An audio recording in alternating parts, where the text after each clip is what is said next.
Hey y'all, this is past me talking to y'all in the future.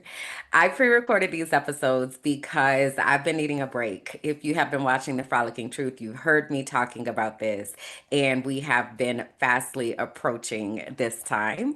So the time is here, and I have pre-recorded some episodes for you all over the next few weeks. I'll be back from break in January, and that's when we will take on season 2 of The Frolicking Truth.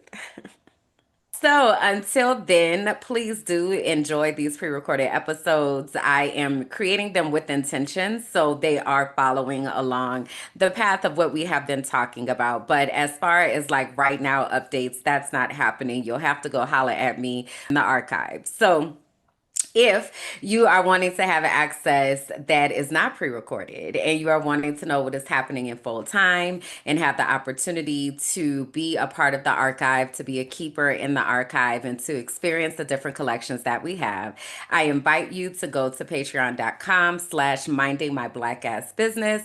$5 will get you in the door and you have access to everything that we have going on. So even during this off time, we still have things going on in the Patreon. So please do come over there and holla at us in the archive. Otherwise, I'll see you back here in January in 2026. All right. Hey, y'all.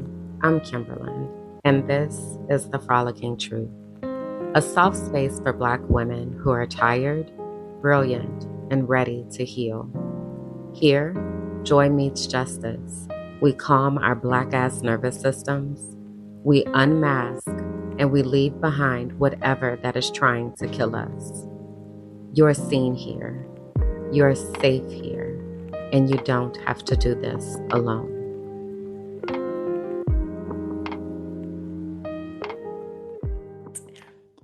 Hey y'all, come on in, find a comfortable spot, and take a seat. I'm grateful to have you here with me for episode 29 of the Frolicking Truth podcast for Black women who are tired, brilliant, and ready to heal, where joy meets justice and our nervous systems get free. It is okay if you don't identify with any of those descriptors. It just means that when you come ready to listen, ready to learn, and ready to support. I want to kick everything off by saying that I am filming this last month in preparation for the release today. So I'm not really going to talk about any topical things today per se. Nor am I going to give right now updates because, like subscriber counts and things like that, I don't know what they're going to be in the future. So, we're going to skip right to the things, right, without doing our different updates that we usually have at the top of the episode. So I wanted to let you know that because if you're like, wait, Auntie ain't checked in and how's Auntie doing? Baby, Auntie is down there to the archive in the inner circle. The archive is the Patreon. Okay, so that's where Auntie is at. So if you're looking for me, come on over there and hang out with me in the Patreon. It's only $5 to get in the door, and it's all sorts of things over there that we can hang out and talk about. So I am currently on break. Well, not right now when I'm filming this, but as this is recording, I'm currently on break and I'm scheduled to be back in January. So, hopefully, I can inspire you to also take an intentional break to help yourself to stabilize and make sure that you are on track. Let's get into the things. So, what I can say is my brand bestie was really integral in helping me to plan this out and really come up with a schedule that would allow me to honor myself and all the things that I want to do and need to do and really just honor my brain. So shout out to the brand bestie. Okay. Presence is here even when we ain't actively doing nothing. All right. So anyway, we have, been scripting this out. And one of the things that it made really easy for me is to then be able to gather all the things that I wanted to talk to you about, because sometimes the planning process for a podcast episode can become a lot depending on what else I have going on. So, planning this out ahead of time, who'd have thunk, gave me a chance to like really structure out, okay, this is what I want to say, this is what I want this to look like, sound like, whatever, because there's a whole bunch of stuff like that I want to piece together. And so I'm so excited to do that with you. So, today we are talking about my weight loss journey and my journey with food and my food story. And it's really interesting because there is like a very clear, if you have been following me for a while, or if you go back and look at some of my old posts, you will see there's a very big difference as far as how I look, as far as how much I weigh, my skin, Raina. So, like, it's definitely been a journey for real, for real. And a lot of that journey really had to do with my relationship with food and what it was looking like once I left the US. But I don't want to start there. I actually want to start at the beginning. At the beginning. So the year was about 1981. That's the year that sis was born. So anyway, when I was a kid, I don't have a lot of memories from when I was a kid. Let's start there. I do not have a lot of memories from when I was a kid. But one of the memories that I do have is, and a lot of the memories, let me say that I do have are around food. So when I was a kid, I really didn't eat a lot. And right now I'm talking, let's talk 8 and under. Okay, so let's talk 8 and under. So there's context for all of this on my blogs and in various videos. Child, get into the things because it's a book, it's a docu series, it's something at some point. Because girl, it's a lot. But basically, it was just me and my mom until the time that I was about maybe 6 years old, and my mom was in charge of cooking, and my mother cannot cook. My mother cannot cook at all. Okay, let me be fair because I want to live in fact. So my mother does not cook a lot of things well. One of the things that she did do well was banana pancakes. And that is a recipe that to this day that I still have. And it's really not a recipe. It's really Aunt Jemima pancake mix, mashed bananas, milk, stir. Like that's really the recipe. But that's one of the things that she would make. And it was like cool, banana pancakes, not just regular pancakes, banana pancakes. She did a great job at making grilled cheese, right? So grilled cheese with syrup. So if you watch, so you don't put syrup on your grilled cheese, you understand. Drop your honey pots into the chat. Um, so she did a good job at making that. She did a good job at making sunny side eggs. Okay, sunny side eggs are the ones that when you cut into them, they're runny. She did a good job at making those. The grits were often good, but sometimes not because she used a lot of salt in her cooking. All right. Outside of that, a meal that I remember having that was a pleasant meal for me was hamburger helper lasagna. Okay. Now, I want to pause here and say, up until about 6 years old, when it was just me and my mom, or whomever, she had boyfriends at the time too. I don't know how they was contributing. Child, I was young, so I really wasn't paying attention. But we were poor. But so my mother was working, like my mama worked at the cable company. So I grew up with cable. We ain't have food, but we had cable. But she made too much money to be able to get government support, but we didn't make enough money to have enough money to get food. So we had to go to the food pantry to get food. So we would have government cheese, powdered eggs, canned chicken. My mouth is starting to water, not in a good way as I'm thinking about this.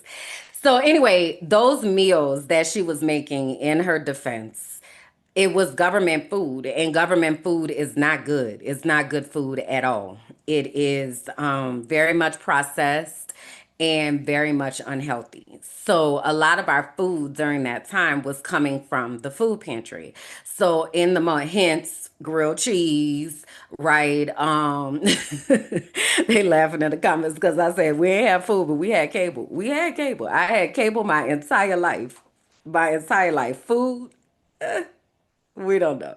So anyway, one of the reasons why the things that we were eating was stuff like grilled cheese and pancakes, or it was stuff that we were also getting from the food pantry. I also remember when my mother got pregnant with my brother that we had WIC. And WIC in the US is a supplement for pregnant women and women who have, I'm speaking as if these things are still existing. I don't think any of this is still in existence today. But back in my day, they had a situation called WIC, and it allowed you to go into the store and get certain things for the household on this voucher. So I said all that to say we were not rolling in dough. All right. So as I'm talking about these meals, that's why these real struggle meals. Oh, I left out a struggle meal that my mama did make well, and that was cream corn and sausage over rice. That was a pleasurable meal. I was even eating that into my adulthood. So those were some of the things that I looked forward to eating in the house. Now, there were many things that I would not eat. Okay? Because I'm not the kind of person, I don't like to eat just to eat. Like I want to eat because I enjoy eating, even though like I don't live to eat. I eat to live at this point. But I also, because I'm a scientist and a biologist, and I know that it takes us 3 weeks to starve to death, I also don't be tripping if I don't eat. And I was running experiments from the time I was like 4 and 5 years old because I'm not eating that, lady. Let me tell y'all some of the meals that my mother used to make with that I wouldn't eat. So we used to have what she called wieners and red gravy. That was hot dog wieners. And the red gravy was tomato sauce and tomato paste, but in the can, right? So not like ragu or like actual like spaghetti sauce. It was the tomato sauce and the tomato paste in the can. Now that's not seasoned, okay? And it wasn't a whole lot of extra seasoning that got into it. All right. It was basically here, tomatoes, wieners, hot dog wieners over rice. Eat that. I'm not eating that. I'm not eating that. Another recipe that we used to have was scrambled eggs and rice. And I don't want that either. Then, what was something else? We would have canned mackerel. Mackerel is a fish. So we would have canned mackerel and rice. Take me out of here because the mackerel also had little bones in it. And for some reason, I always, we'll talk about me choking in a little bit, but I always had a fear of like something getting stuck in my throat and choking me to death. And them little mackerel bones was feeling like that. Like it was a lot. It was a lot. So we would have that. I'm not eating that. She would make some from New Orleans, and red beans and rice is a standard meal that people would have. Also, you can mess up red beans and rice. And one of the ways that you can mess up red beans and rice for me is putting okra in it. Now, number one, I don't like okra. Okay, I don't like okra. And one of the reasons I don't like okra is because the okra used to be in the beans. And okra is slimy. So now you want me to eat slimy beans? Bleh, bleh. I can't do it. I can't do it. And it was a lot. So in my early years, I used to be faced with a dilemma, and the dilemma was my choices were usually you gonna sleep at the table or you gonna get your ass beat or just go to sleep hungry. Those are my choices. Many nights I went to sleep hungry. Many nights. I was just like, I'll sleep here, no problem. Slides plate over, going to bed. And then there were many nights where I didn't really have a choice. It was a false choice, and I just got my ass beat because I wouldn't eat. So I would eat. I think when I went to school, I would eat. And then I had an aunt that lived, so I have two aunts. one of them was like the cook. So she always lived pretty close to us. So I would go to her house and try to eat something. But other than that, I'm not eating that. And my mother used to get so angry. And I don't know why. She probably felt like I was judging her because I was. I'm not eating that. And now that I know I got that autism, I probably was saying that. Like, I don't want this. To the point, I remember when I was younger that I would just hold food in my mouth. So I don't know if in my mind I'm thinking to myself, I don't know what I was thinking, but I would try to put as much of it in my mouth as possible, and I would just sit there like this.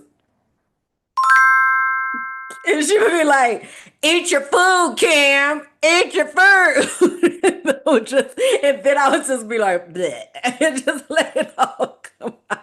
I don't want to eat this. I don't want to eat this.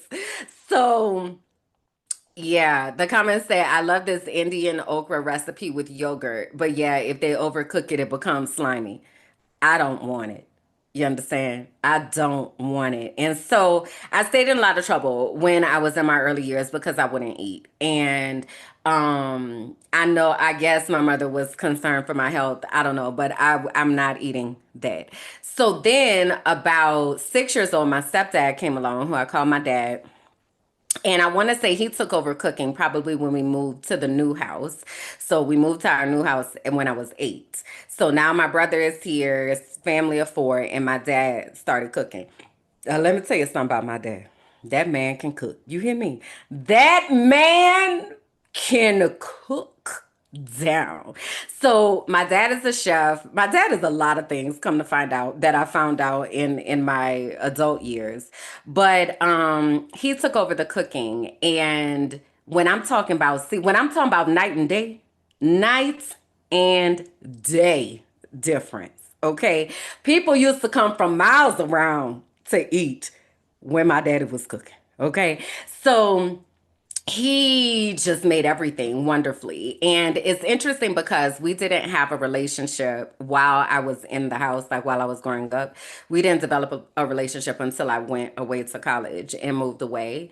But one of the things that I picked up from him was his love for food and the way that he put meals together. And there were some times where there was explicit instruction. So I remember I was in either 11th or 12th grade and I took a home ec class. And a part of our exam was we had to do our own recipe.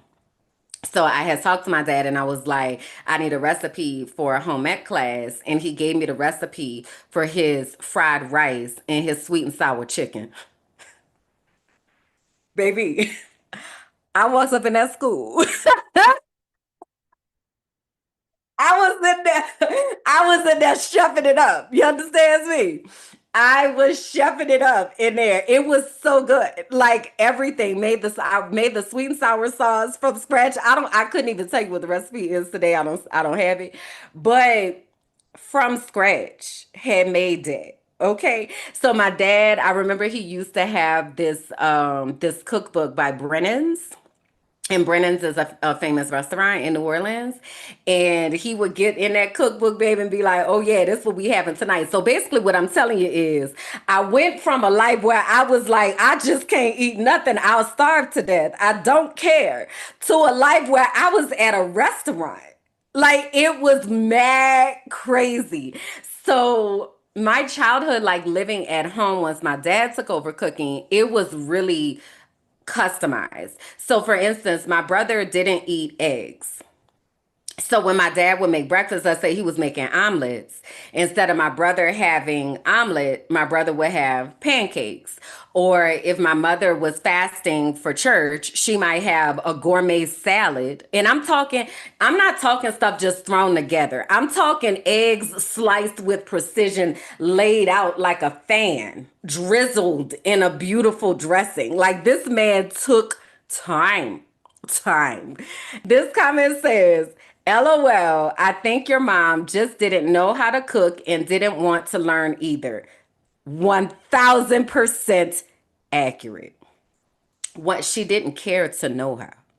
Like, did not care to know how. Me, on the other hand, I'm watching, like, I'm paying attention. So, like, when my dad would, and we didn't really necessarily have three organized meals a day, but there definitely was breakfast and there definitely was dinner. Lunch might have been like a on your own, make yourself a sandwich, go in there, get some chips and go sit down somewhere. But we definitely had breakfast and dinner.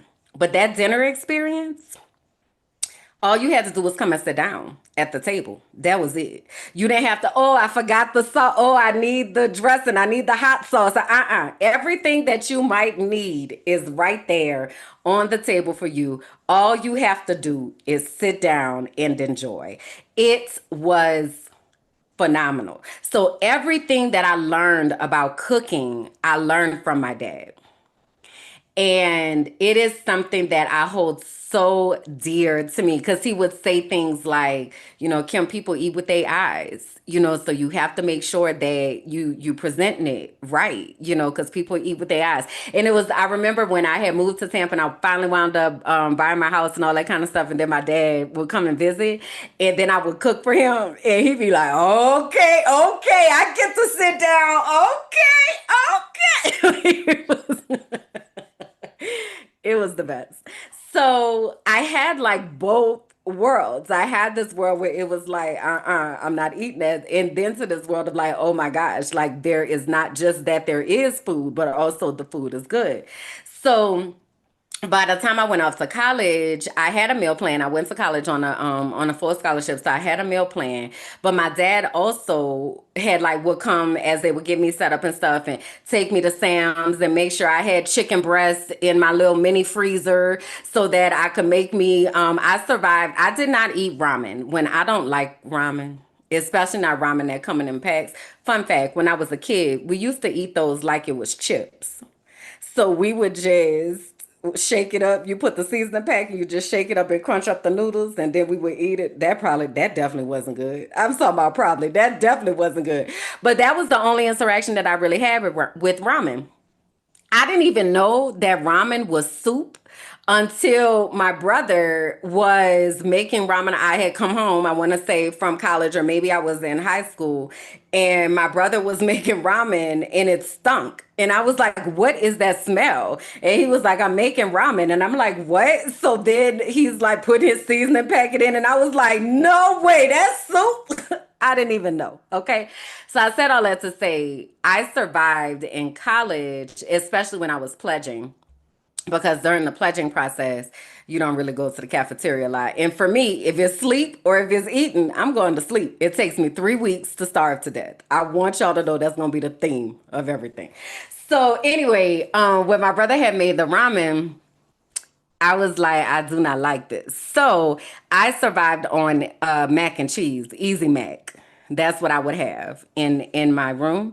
So my dad made sure that I had chicken breasts that I could heat up in the microwave and eat with my mac and cheese. And then he was always like, you got to have your vegetable on the side, so that I would have my broccoli, that I steamed or whatever. And that was how I ate in college. And again, all of that came from my dad. Once I became an adult, um, then it was kind of like, okay, let me figure out what this looks like for me, right? So I've never been somebody that I don't really crave things per se, but there were certain things that I liked. One of the things that I really liked, y'all probably ain't never heard of these. I'm gonna try to find a picture and I'm gonna show you. So at some point, I realized in my life that I just need to not have certain things accessible because if I have it, I'm gonna eat it. Okay. Now keep in mind, oh, they do have pictures here. Oh my God, I used to be so addicted to these things. These are the things that I was addicted to when I was living in the US. They are called Little Debbie Banana Twins. I would eat an entire box in a day because they were so good to me. Some people liked oatmeal cream pies, or maybe you liked zebra cakes, or I don't know, the sprinkle brownies. For me, it was banana twins. What I want you to understand that this is pure processed sugar and banana flavored, not banana filling. And I would just tear it down every opportunity I got. Oh my God, I was so addicted. So there became this point. Now I'm an adult, I'm living on my own, and I'm just like, oh my gosh, like I need to like relax on some things. There was also an episode where I shared with y'all about, is it like a Twinkie? It's so much better than a Twinkie. I don't like Twinkies, actually. I don't like Twinkies at all. I don't know how to describe it. The cake, it's a different type of cake. The Twinkie cake is like a crumbled, I don't lie. The Banana Twins cake is like silky.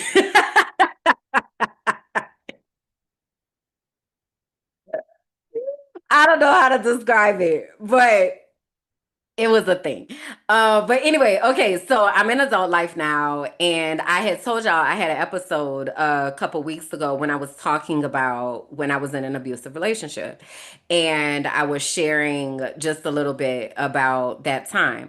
And I told y'all that the first thing that he had said to me was, "Don't worry, I like big girls." Now, at that time, I was like 170 pounds, right? So before that, I like weight was not something I was really concerned about per se. It was just like this is the size that I am. I really didn't necessarily grow up either in a household where you got to watch what you eat and all that kind of stuff. Like even though my dad was really intentional about what he was cooking and preparing, he also wasn't like don't eat this, don't eat that. It just wouldn't be in the house or whatever, right? So when I got into that relationship, one of the biggest things in that relationship was me and my weight. And there's even a blog post that I made where I shared the some of the text messages that he would send to me talking about my weight. And he would be like, I want to have kids with you, but I can't have kids with you like this because if you get pregnant, then you're going to be, twice this size. And, so you need to start working out. You need to do this and do that and da da da. So during this time, I want to say maybe I had gotten up to maybe 190 pounds. Because if you didn't know, being in an abusive relationship is actually something that causes additional stress and cortisol and causes you to retain weight. So it was having the opposite impact, right? But around 2009, we had got Jack. Now, Jack is my dog that passed away. So I talked about Jack in the Dia de los Muertos episode. So I got Jack and I was walking him a lot. And so I wound up getting back down to, let's say, 160 pounds. And that still wasn't good enough because it's never good enough because it was never about my weight in the first place. So that kind of started happening. And then I said I didn't come from a family that was really watching what they ate. I came from a family where we inherited diabetes and high blood pressure and like all of that is just what happened. You just get old, you get diabetes, they cut your foot off, and then you eventually die from diabetes. And that's just how we go out of here. So my great grandmother had died from diabetes. My grandmother had diabetes. I don't really know anything about anybody else, but people is around here on insulin and need to take medications all day. That's just kind of the trajectory. And I remember there was a time that I said to myself, like, oh, well, I guess this just gonna be my life. I had been trying so hard. And I want to say by this time, I had crossed over 200 pounds. And I would kind of like go back, like I would go back to, let's say, from 200, then I would go back to, let's say, 190, and then it would be like 215, and then I would go back to 195. And like, but it was just a constant struggle using my fitness pal, like trying to figure out stuff and also thinking to myself the entire time, like, what the hell is wrong with you? Like, why are you just fat? And then I got my ex in my ear and he's like, you ain't never even had no kids, so why are you fat like this? Like, it was a lot that was going on. So fast forward to 2019, finally the ex has exited the picture. I now have a new relationship and I'm planning on getting married. and I'm getting rid of things. So I sell my house and I'm preparing to get married. Whatever, right? He loves me the way that I am, so it's fine. This is just who I'll be. So we winds up not getting married, but not because of anything that had anything to do with me. Um but one of the things that he and I would talk about all the time was food and our relationship with food and what types of food that we could prepare versus the type of food that we were buying in stores. And like we really started just kind of having those conversations. So COVID happened like right after that. And then I had left Florida to go to Boston for a moment before I moved to Pennsylvania. So while I was living in Boston, every morning we would wake up and we would take Master Tonic, we would take our supplements for the morning, where we would have oregano oil, and it was one other thing that we would take every single morning, right? So we are doing this together. So he kind of was like teaching me how the different enzymes and the different things work and like all that kind of stuff. So then I moved to Pennsylvania. Oh, I forgot a key part. So I told y'all I was going to talk about choking in a minute. They need to teach about healthy eating in school. Yeah, they don't. So the way that the government teaches us about eating has to do with capitalism and what they want to sell. They don't give a damn whether we are healthy or not. That is not the concern at all, not even a little bit. So let me back up to college because I had mentioned choking and I was telling you about the little bones. It was another time when I was younger. I had ate some raisin bran and one of the bran flakes got caught in my throat and I thought I was finna die. But this time I was really finna die. So freshman year at Fisk is Fried Chicken Wednesday. And it was popping. Fried Chicken Wednesday is a big day on campus. Everybody's in line. You got to get the best piece. You got to get it hot, all of that. So me and my friends was maybe about 8 of us that hung out together. So we get to the cafeteria. We ready, we go through the situation. Everybody got their chicken. Now, after you get your chicken, the procedure was one of us volunteers. We take everybody's drink order. You go get the drinks, everybody else is eating, and we just rotated that responsibility. So this particular time, one of my friends was taking a drink order, and I was like, oh, let me get a pink lemonade, right? So I'm eating my chicken. All of a sudden, I cannot swallow this. I, Oh my God, I cannot swallow this. So I literally signaled like across the table to all my friends, like, oh, like I'm choking. Now, of course, I'm not talking because I'm choking. So nobody knew what to do except for my one friend who wound up being my line sister later, but she and I had gone to high school together. Her name is Miyoshi. Miyoshi jumps up from the table and does the Heimlich maneuver. I literally have an outer body experience where I see her doing the Heimlich maneuver in the cafeteria. I'm looking across the cafeteria. People think that we're playing. So they laughing and kikiing and going about their life. She's screaming, I need help. She's choking. I need help. Finally, somebody takes it serious. But by this time, the chicken finally comes up. And I'm just like, I was dead. I was really there. So I'm just crying, like in the cafeteria, like, oh my God, I was dead for real. So I didn't stop eating chicken then, but it definitely made an impression in my mind. I had a couple more close encounters while I was at Fisk. I had choked on, I had taken a liquid gel capsule for medicine. And the liquid gels, they big, number one, and then they're not solid. I don't know. Got stuck in my throat. I had to stick a toothbrush down my throat to get that out. And then there was a time in Tampa that I was at a hibachi place and I was eating and I wound up choking on chicken and had to run outside and try to make myself throw up. So along this time, as I'm having experiences with food, I'm also having these experiences. So in 2015 or 2016, I stopped eating chicken. I was like, I keep choking on this chicken. Let me just stop because apparently I'm not supposed to eat chicken. So I stopped eating chicken. And then when it was in I was in Pennsylvania, so it was 2020 or 2021. And I was talking to one of my mental health specialists, and I brought this up because what had happened was I had wound up choking in Pennsylvania.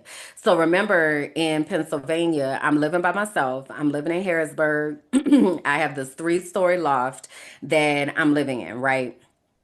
And I talk about how one of the ways that I knew I wasn't okay during that time is I kept envisioning myself falling and realizing it was going to be some weeks before anybody knew that I was dead. So when I had the experience, it wasn't chicken, but it was something else that I was eating. And I started choking in Harrisburg, and I had to do the Heimlich maneuver on myself on the counter. So I was telling my therapist about that.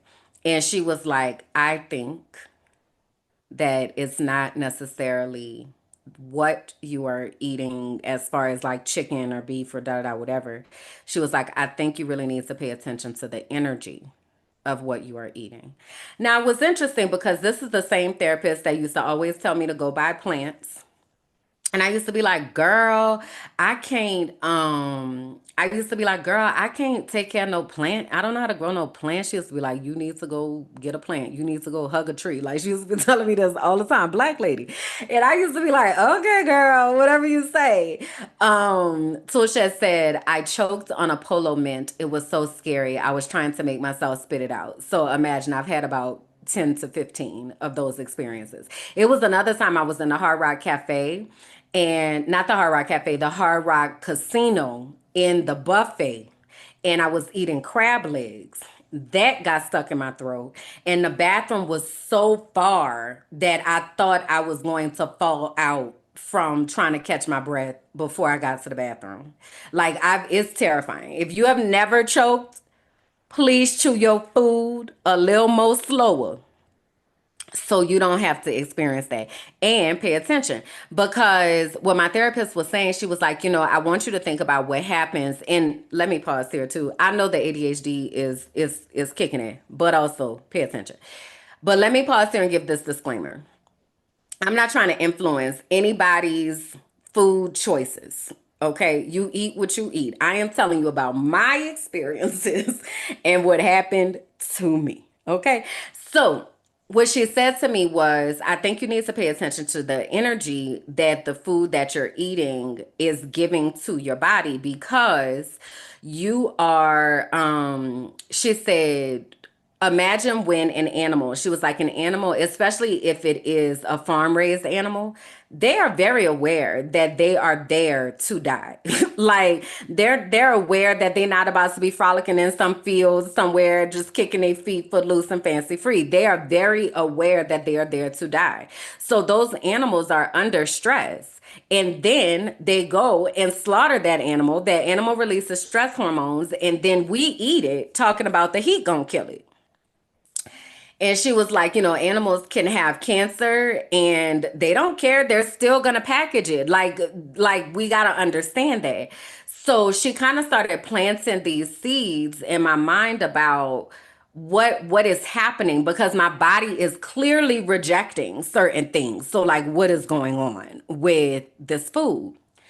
Also in 2019, I had gone to Negril, Jamaica, and we went to this farm to table experience, and it was at this place called Zimbali.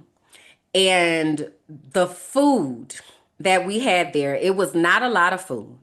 They took us on a tour around their campus to show us like where everything was coming from, and all of the different fruit trees, and like the processes that they go through with these different fruit trees, and like all of that. So then they prepared a meal with all of the food that they had told us about. So if there was a guava tree, the guava was on top of the salad, right? So this was like one of the meals. So this is a salad, and I want to say it had jicama, guava, carrots, and then some type of dressing, some type of light vinaigrette dressing on it. Then this was like another like little dumpling situation. So there was like a little piece of meat or something in here, another little salad, and then whatever this reduction sauce was.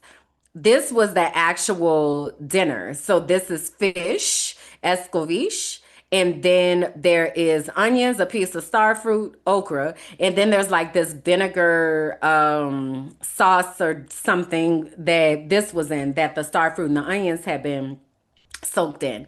Then the final thing was this, I think they called it black cake. And then it was like an apple compote or something. And then there's different fruits and stuff on top of here. So anyway, I wanted to show you that because it wasn't a lot of food. But that meal that I had in the Girl Jamaica had left a real impression on me because the energy felt different. And I remember it going in my body. And I remember being like, now that's the most delicious experience I've ever had. I felt satisfied, but I didn't feel full, like overstuffed. Like it just felt like it just hit every note, like every taste bud got what it needed. And that was great. So I had already told my therapist about this experience, right? So remember, this is 2020, 2021. I had taken a trip in 2019.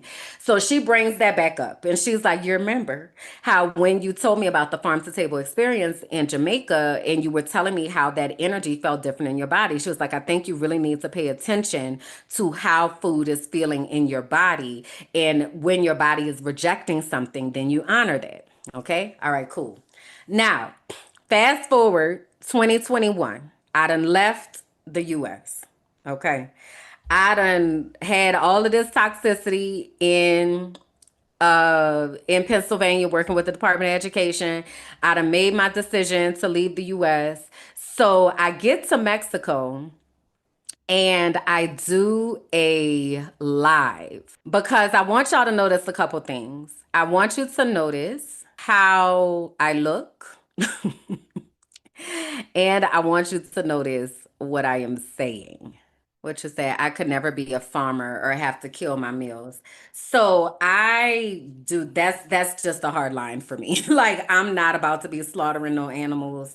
I'm not doing it. And I'm not vegan. I'm currently pescatarian, so I still do eat seafood, but I'm not about to be wringing chicken necks and like I don't know. There's nothing about that that makes me want to do that. And I mean absolutely nothing. So if it gets to a place that the only way for me to have food is going to be the food that I actually grew because I cannot. I already know. Like I cannot and I don't want it. I don't want to even think about it. Okay? All right. So I want to show y'all this video. Here we go. I moved to Mexico. All right. So this again is October. So I moved to Mexico on October 9th. So this is October 10th of 2021. So I had just done a live. I was like, hey, y'all, I moved to Mexico. I'm not coming back. And people were on and they were asking me questions and all that kind of stuff. So this is towards the end. And one of the questions, somebody had asked something about food. But I'm trying to be open. Like, so, when I, for instance, get something to eat, like I don't want to, and that's why I went to eat out because I don't want to cook because I'll just be making things that I know how to make. Like, I want to see what the cultural norms are besides tacos. But I want to see like how the food is. And then they always talk about like how in America our food is so processed. So I really want to be able to experience like the freshness, everything of the food. I can say yesterday when I went to get tacos, they were the street tacos, right? So they're kind of small. And I had 3 tacos yesterday and I was full. Like I was shocked because sis could eat some tacos. You hear me? Like I will smash them all. And I had 3 tacos and that was it. I had 3 tacos. I drank my water and I was like, okay. And I'm good to go. So I felt satisfied.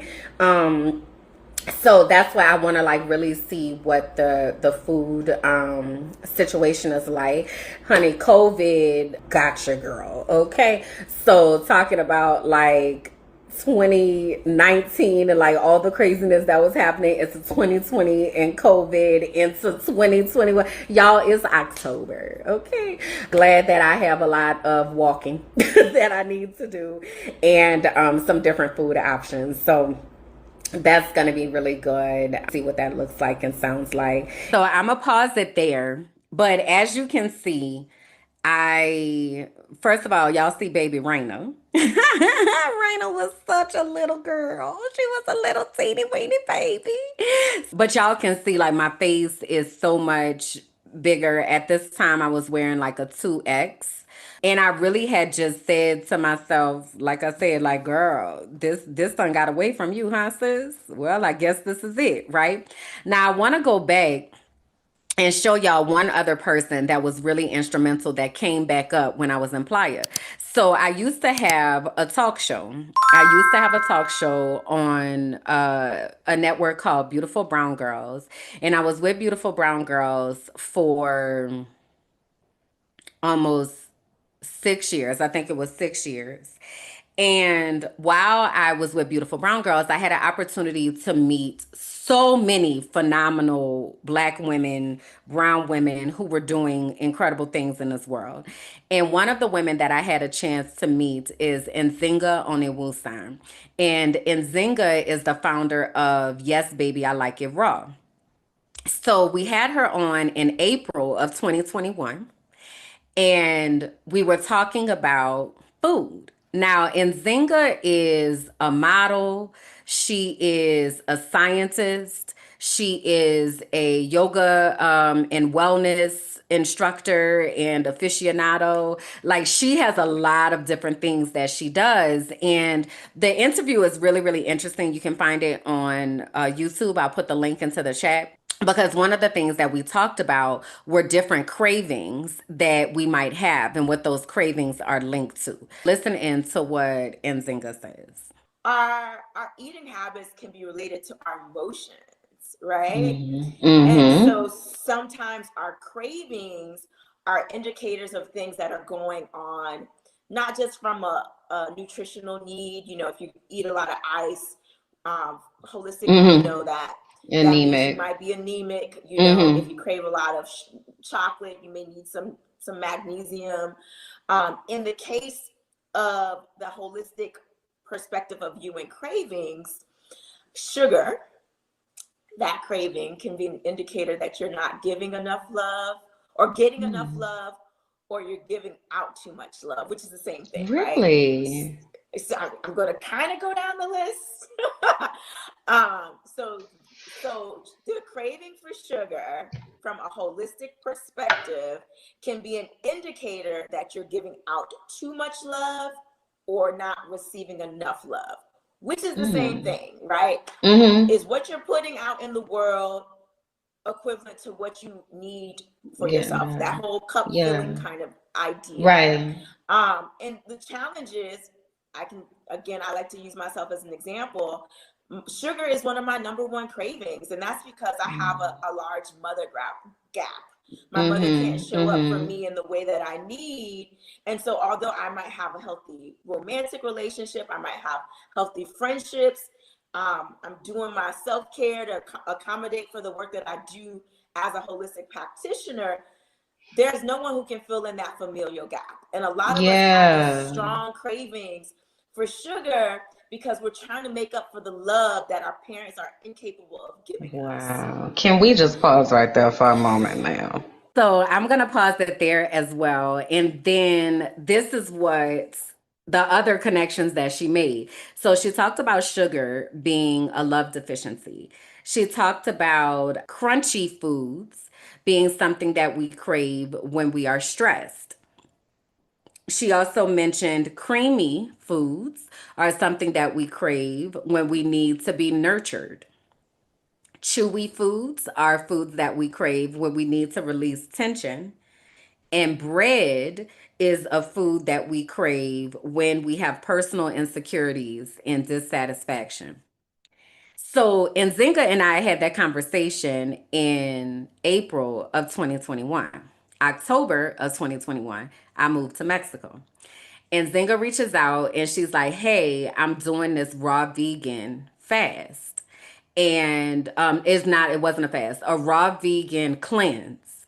And she was like, based on what we talked about, it might be something that you want to explore. So I was like, yeah, why not? Why not? I just moved to Mexico. Why not?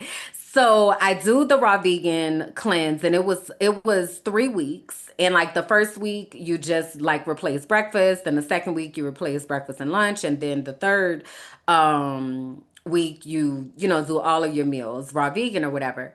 And I remember meeting with Nzinga, and she was like, what impacts did you see as you were going through this process? And I was expecting that I was finna lose all this weight. I'm like, girl, ain't no pounds left.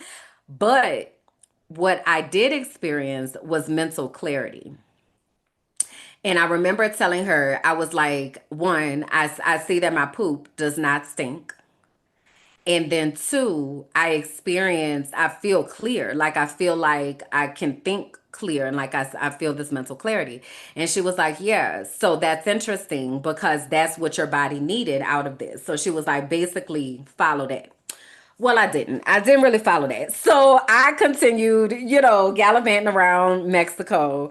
And at the time, I was still coming back to the US to do work. And then I would come back and live in Mexico. So I'd be in the US for a couple days here, maybe a week here, whatever. Then I'd go back. And so I did that for a while until about September of 2022. And that particular trip was a really rough trip for me. And I remember like just being so ready to get back to the US. And this is the same trip. If you've heard me talk in other arenas, somebody has stole my wallet. Like it was all kinds of stuff that happened. Or not, they didn't steal my wallet. They stole everything out of my wallet at the airline.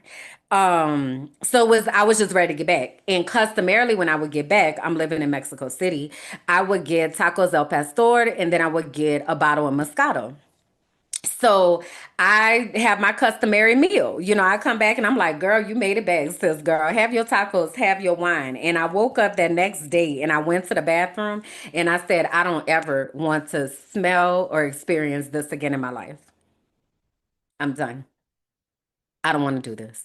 So that day, I stopped eating meat and I stopped drinking alcohol on that day. I was like, I don't want to do this anymore. It doesn't make me feel good. It doesn't like even the act of drinking, it would like make things funny and it would put me to sleep. But that next day, my stomach is tore up. I can't get right. Like I don't like this feeling. So I just decided that I was going to stop.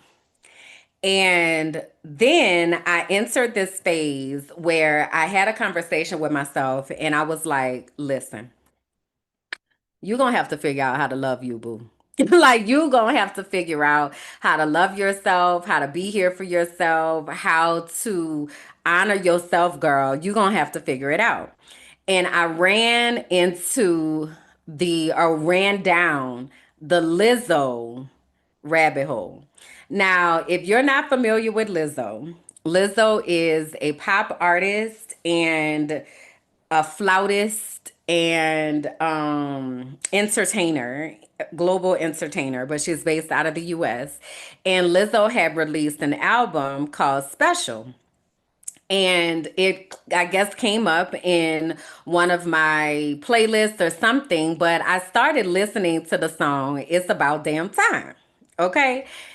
And I just really was like, yes, it is actually about damn time. It is about damn time for me to start like caring about myself. So I said, it's about damn time that I confess this past month has been really hard for me.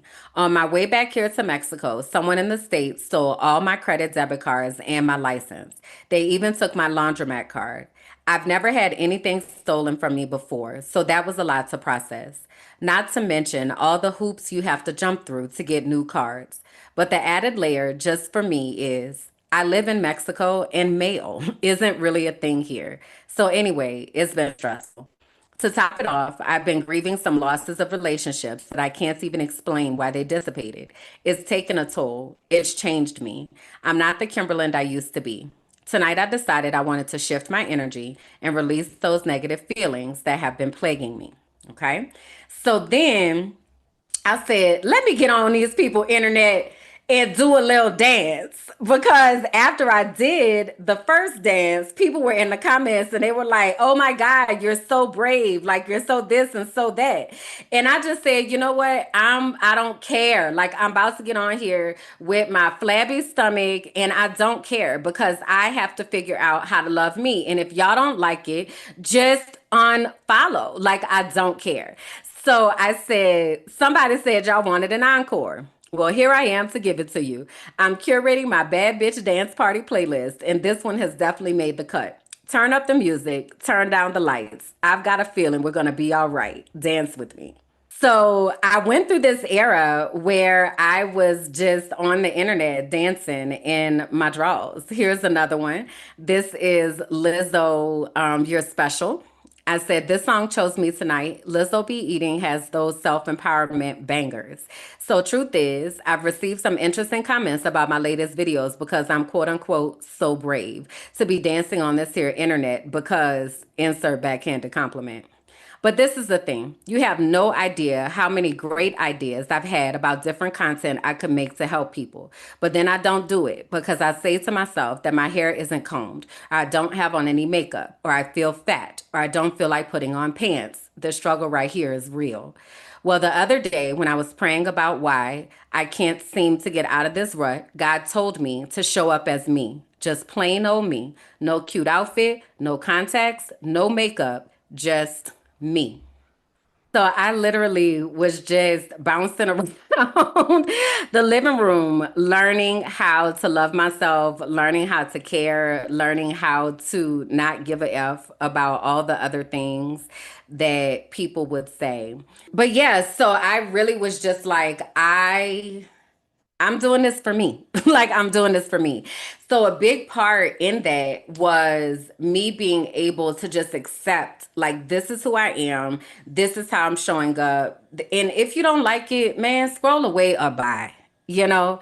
So it was a combination of things that started happening, but it really was like me coming back to myself and coming back into my body so that I was really able to honor the core of myself without feeling like I had to get all dressed up and I had to do all these things to be able to show up as presentable or what have you. So I didn't get that was 2022.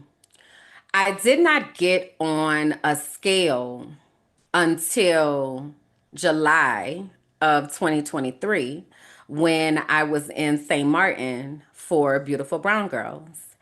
And when I got on that scale, I finally realized that I had been losing weight.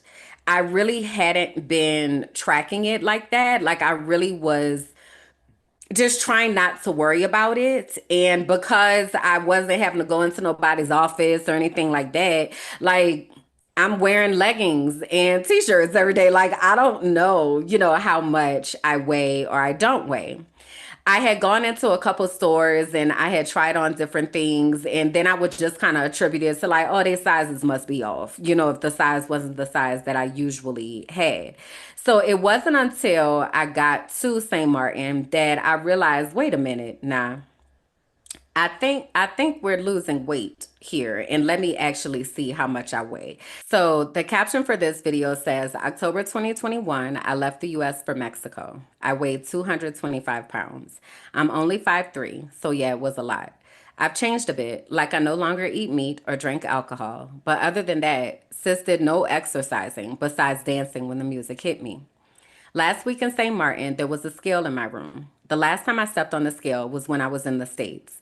I knew that I felt different, and every piece of clothing I brought with me when I left the States is now way too big. But I wasn't sure how much. I have lost 33 pounds, y'all. I ain't did no exercise. Still eating Snickers when I feel like it. Still drinking soda sometimes. Many days I don't even go outside. But what I lost was the weight of being black in America. I've lost the stress of worrying about showing up in protection mode because I don't feel safe. I've lost the weight of toxic people who actively prayed against what God was doing for and through me. I'm glowing from deep down on the inside, and I'm looking at myself in ways I never even knew possible. I'm seeing my natural beauty anew. My smile is more genuine, my skin is clear and glowing, and though I'm still fat, these curves hitting in all the right places. So, my weight loss advice: get your passport and pack your shit and live. Frolic until your heart's content. You deserve to feel what this feels like. It's like nothing you've ever experienced before. Let me know when you're on the way so I can pour up some ginger ale to celebrate. The United States in October of 2021. At the time, I knew that my health wasn't the best, that I was stressed, but I really didn't realize how much. At the time, I weighed 225 pounds. I remember because it was the heaviest that I had ever been in my entire life. Well, if I fast forward to today, I realize that I've been glowing different. I feel different. All of the clothes that I brought with me are too big. So I've been revamping how I look at that. I hadn't been on a scale since I left the States, but when I was in St. Martin the other week, I said, let me get on the scale. Yo, why did I lose almost 35 pounds? I didn't even do anything. I just decided to leave the US. The food is better. Life is better. The air is better. I don't wear the burden of blackness on my shoulders. And I just want y'all to know, prepare to be sick of me, okay? Because I don't want to have on any clothes at any time. Prepare to see all this melanated goodness, honey, because I have never looked at myself in this way before. And every day I fall in love with myself even more. So, my challenge to you: you're trying to get your life together, you're trying to lose weight, go ahead and get that passport, baby, and roll on out. Life is good over here. Bye for now. That's when I really like made the connection, like, okay, so just being able to not be so hyper vigilant and not have to worry about everything, like it really is paying off. Because like I said, I hadn't done any exercise. Like, I'm not a gym girly at all. And I wasn't counting calories or anything. That was literally just me living. So that was in 2023 that happened. Well, after, so soon after that trip, after St. Martin, all that kind of stuff, I had the mental health crisis. So then I had to move back to Mexico City for a little while, and then I came back here to Colombia. The second time I came back here to Colombia in 2024, I started getting really, really intentional about what I was eating and how things were making me feel. So I stopped eating cheese because, so, I talk about syrup on grilled cheese all the time, but I don't eat grilled cheese anymore because cheese just really bothers my stomach. Lactose in general, I very much got that lactose intolerance. So I just was like, I'm gonna stop eating this. I also think now, I feel like when I eat certain pastas that I get bloated. So I'm also looking into, is there some type of gluten sensitivity or what have you. The thing that's been interesting in all of this is understanding how bad I used to feel after eating and not realizing that that wasn't normal. I just thought that you would eat and you just have a stomach ache, or you just, eat too much and, I gotta undo my pants and whatever. Like, it was just kind of like a part of how I was existing. And it wasn't until I really started listening to my body that I was really able to pay attention to what my body actually wants and what it doesn't. It's funny that in one of the posts I said I'm still eating Snickers. I've actually since stopped eating Snickers. Like, I just don't even want them anymore. And something about me, when I get the ick about something, we're done. Like, we're done that day. There is very little coming back for me once I think about something too hard. It's a wrap. It's a wrap on that.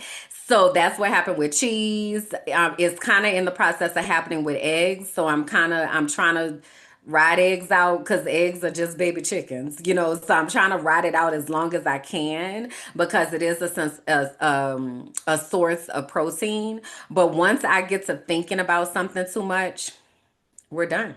Like, we're done. So at this current time, I am a pescatarian, which means that I eat fish and seafood. But usually that's not every day. It's usually maybe 3 times a week. And the rest of the time, I'm eating vegetables, I'm eating beans, or some other type of grain situation. But that's kind of where food is for me right now. And the last time that I got on a scale was in December of 2024, so just about a year ago. and I weighed 170 pounds, which for our kilogrammers in the house, that is, wait, 170 pounds is 77 kilograms. So I see that, I started all this out saying when a boy was like, I like big girls. I was at about 170 pounds. So, but it's different. It's different. It very much is. I am proud of my body. I love my body. I am getting into the habit of just noticing how my body is changing. I'm 44. So I'm honoring, what a 44-year-old me body does or doesn't do, and what I wanted to be able to do and not do, and all of that. And it really has just been like this self love journey, is basically what has happened. So I said all of this to say and took you all down this journey to really just think about how food is showing up in your life. What role is stress and mental health and shame playing in the ways that you're interacting with food? Do you actually have an eating disorder that maybe you have just never realized that that's something that Black people can have? Because we do. When I was talking to Nzinga, I realized I was like, I have a very interesting relationship with food. Like, it is very disordered. And I don't know what label you put on it, but me and my relationship with food is not healthy. And I realized that over time, right? So, asking yourself those questions, I think, is really important so that you are able to understand how you can repair that relationship, how you can honor what your body is actually asking for. I want to go back to those cravings because one of the things that Nzinga said, and let me actually show you, there's a graphic here that she has on her website. So again, we had bready, insecurity, soothes that satisfaction. Chewy relieves tension. Sugars are a substitute for missing love, affection, ability to give and receive love. Salty redirects anger, frustration, and anger. Crunchy helps release anxiety pressure, and creamy needs to be nurtured and to receive comfort. Just because you may be having these particular cravings does not make them bad, nor does it mean that you can't honor the craving. It really is just for you to notice that I'm having this particular craving, and this might be a place where I want to direct some attention. Curiosity over judgment, if you will, is the thing that I continuously kind of hone in on because it gives you an opportunity to unpack like what may be there that you hadn't really noticed or recognized. So that is what I wanted to deposit with you today in thinking about food, the journey with food, and what that looks like for weight loss. So, I want, I guess, for our soul work to be for you to kind of talk about your relationship with food and how has your attitude about food changed, even maybe as you have been watching this. Like, talk to me about the different thoughts that you all have about your own journey with food and how you might want to show up differently in regard to your relationship with food. I want to make sure that I remind you all we will not be having an episode next week because next week is Thanksgiving in the US. So take that time off, all right, and go back and binge some of the other episodes because there's a lot of them for y'all to watch and to catch up on. So whether you stay here in the Frolicking Truth or whether you go head on over to So You Don't Put Syrup on Your Grilled Cheese or whether you go down through the Hi I'm Kim blog, okay? Take some time to see the other things. All right. All right. So the common thread through all of this is connecting back to ourselves. So our closing quote for today is from Nayera Wahid. And it says, "And I said to my body softly, I want to be your friend. It took a long breath and replied, I have been waiting my whole life for this." I invite y'all into a healthy relationship with yourself with the starving parts of yourself that are looking for love and peace and rest, where your body finally has a chance to communicate with you and to let you know what it needs. Our bodies are very intelligent, and they know and are trying to tell us how to make sure that we are taking in the things that we need in order to live a healthy and fulfilling life. So I invite you back into that relationship with yourself and just get curious about the things that your body may be telling you. Get curious about the ways that you feel after you eat and have different types of nourishment. And make a decision that you only want to take things into your body that are going to leave you better than you found yourself. Okay? I know that's a big challenge. I know it's a process, but we got to start somewhere. We got to start somewhere. So let's support each other and help to hold each other accountable. I want to extend an opportunity, an invitation again for you to join us in the archive to become a keeper. We do have a collection called The Sunflower Path where we talk about healing and food, and we also will have classes next year. I'm so excited.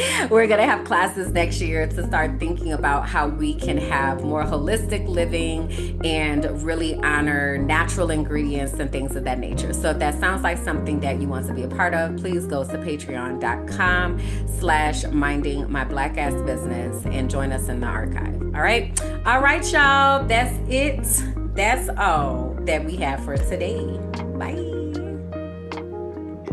Thank you for listening to The Frolicking Truth, where joy meets justice and our nervous systems get free. Please be sure to like, rate, and comment. Subscribe to the YouTube page, Minding My Black Ass Business, and follow me on all social platforms. Until next time.